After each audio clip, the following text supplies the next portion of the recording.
Hey guys, how you going? Welcome back to Hearns TV, and it's me again, Dan, and I'm going to take you through an unboxing video like I usually do. This one, I've never done one of these before, so I would like for all of you out there in internet land, take a good long gander at this one. This is massive. This is a German Type 9C U-boat from the Second World War.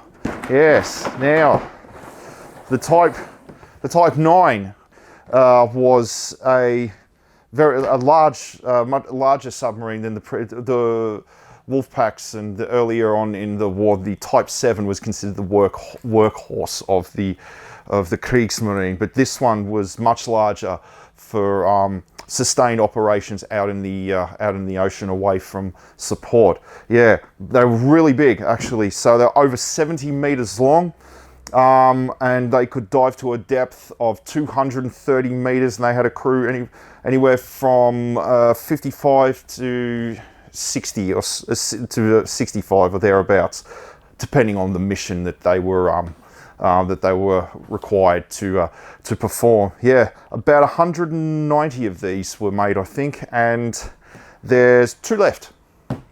Yeah, two left that are still preserved now. So let's have a look at this. Yeah, I've never made a submarine model before. I've made a few ship models, but never a submarine model. I'm really interested in submarines, and I'm obsessed with submarine movies as well. So let's have a look. So as you can see, this is a Revell kit, and this is a 72 scale. So 72 is pretty big for a warship, and yeah, so you can see that the box art is fantastic on it. There's the, as you can, oh, hold on so you can get here. There's the conning tower there, and then you can get a good long look at the length of the hull. So open up the box and go through the instructions first, like usually do, and that go down there. Move that off to the side for a sec. So let's have a look at the instructions. Okay, starting to see what it would look like when it's all finished. So have to, oh, very nice color. Always like color in instructions. There's the, as you can see, there's the hull.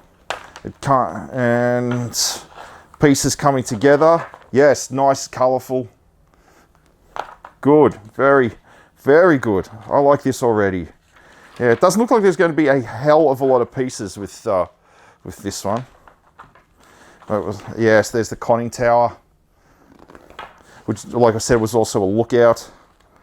And then finishing up there with some of the decals. Alrighty, so now I'm going to, oh, there's this as well. Of where to put decals when it's finished. And flag placement and everything like that. And once again, nicely colorful, excellent touch. Well done, Revell.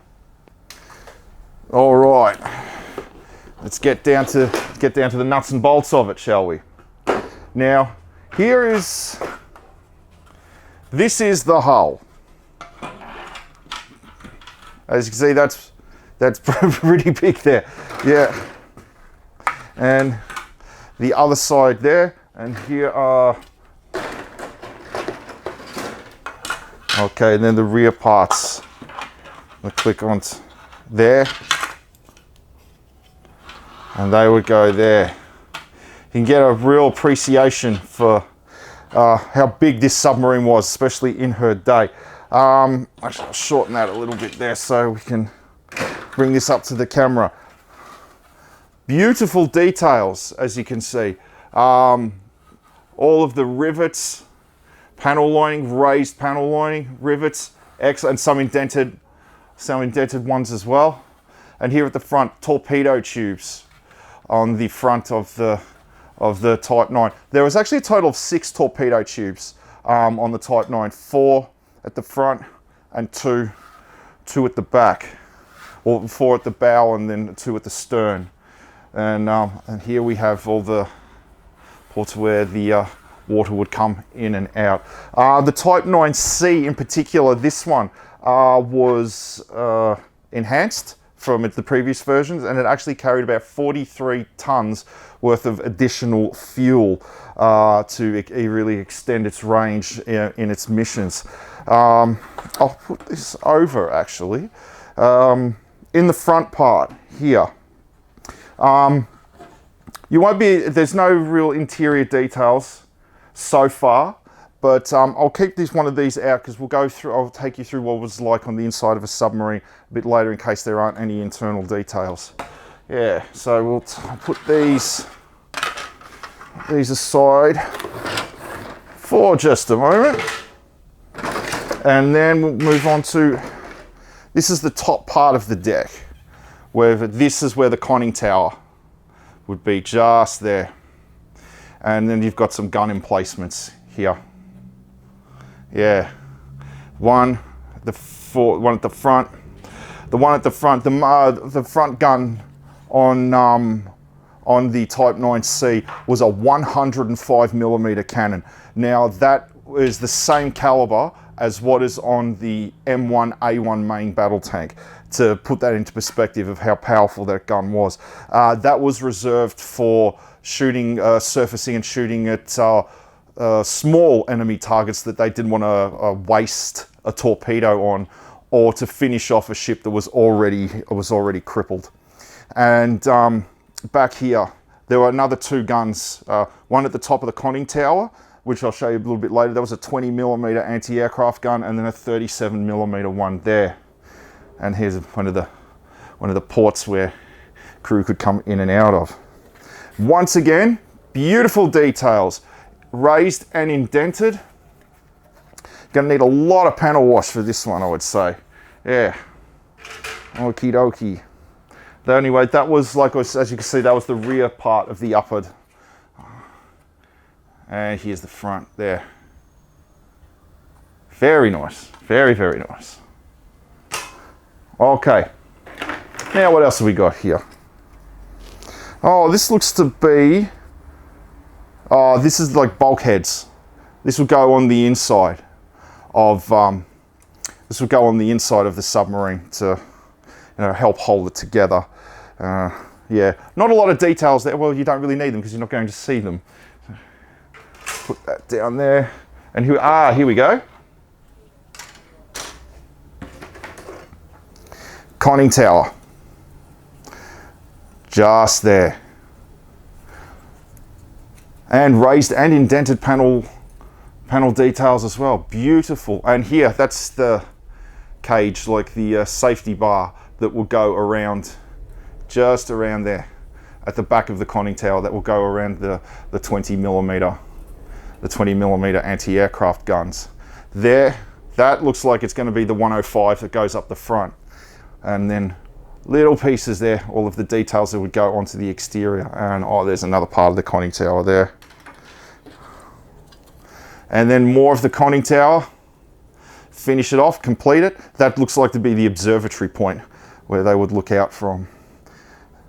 Yes, very, very nice. Lots of little railing here. Yes. Right, the German submarines in World War II were very famous for the extremely heavy toll that they took on Allied shipping. Yeah, the Wolfpack menace was definitely struck fear into the hearts of a lot of seamen during those times. And here we have the propellers, two propellers at the rear of the ship, and then there's more of it just there and there. Yeah. And what looks to be more bulkheads and more of the surfaces that would go near the conning tower and on the exterior there, give it a little bit more streamline, so when it moves through the water. And there's the shafts that the propellers would attach to. Yeah, and while blitzing through that kit, like I said, I didn't think there would be a hell of a lot of parts to this one. You wouldn't get to see much of the interior. And rudders, just there, and all little pieces to attach them to to the finished kit. And that about, oh, and then we have, obviously, and some twine that will go on the exterior, go from the conning tower to the point. Now, what I wanted to take you through is on the inside of one of these things, I'll hold it up so you can see, and then I'll get the rear. Is that the right one? Nope, that's not. Let me get the right one. There we go.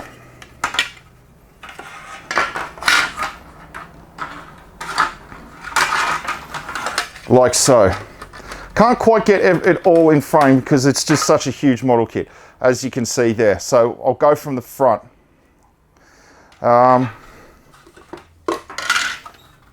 Here in the torpedo tubes. Just there, around here would have been the torpedo room. A total of 22 torpedoes were carried in the Type 9C. And then behind the torpedoes back here, you would have had started where the crew had their bunks. And then the battery storage would have been around here. And then the conning tower would have been somewhere around here. Now the conning tower had the comms room just underneath it, which would have been around about there. And that's where they will control diving, bilge, speed, all of that. And then directly in front of that, so around here, was the room where they had sonar control and the Enigma decoding machine. And just near there, off to the side, was the captain's room. He had a little bit of privacy, which like a curtain that separated him from the rest of the crew, just in case of an emergency situation they came under attack and they needed him to take command again. Galley would have been somewhere around here. They ate a lot of tin food. Actually, they started off when they left port with meat and so on and so forth, but they ate that very quickly because they didn't last very long underwater while they were submerged. So tinned food was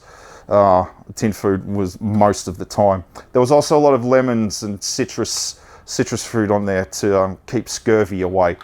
And up the back here, put that on. Obviously have the engine room and the rear firing torpedoes in the torpedo room. Just before I go, about life on a German World War II submarine. The engine room had an average temperature of 45 degrees constantly. It was remarkably hot in there, and there was no privacy was non-existent on one of those submarines, non-existent. The crew's sleeping quarters, they did what is called hot bunking. So one guy was asleep, and then when his turn to go on duty, somebody else would jump straight in. So you were always sleeping in somebody else's bed that was constantly warm and probably sweaty. Fresh water was reserved for drinking, and they didn't bathe, period. Every now and again, if they were lucky, the submarine would surface and the crew would be able to wash themselves on the deck in seawater, but that was very rare. Most of the time, they didn't. They just used deodorants and try to wipe themselves clean. They had a change of socks and underwear, but they had the same uniform and couldn't shower or bathe for 3 months. And when they came back to port, actually, let me rephrase that, if they came back to port, the smell was so bad and they were so dirty that the uniforms, they didn't even bother washing them. They just burned them. And by that stage, they had a full beard and were quite disheveled. Being posted on a submarine in World War II was probably one of the worst things that could happen to you. What a horrific place to have to work in. But yeah. Anyway, what a great model. That's the first submarine model I think I've ever looked at, and I really, really like it. Like, as you can see, not a great deal of parts because don't get to see the interior, but yeah, that'd look so awesome how big it was too. Yeah, excellent. Well done, Revell. I look forward to more submarine models. I'll try and do a few more warships in upcoming unboxing videos, but yeah. Alrighty, cool. Thanks for tuning in, guys. Don't forget to like and subscribe, and as always, I hope to see you in store sometime soon, and rock and roll.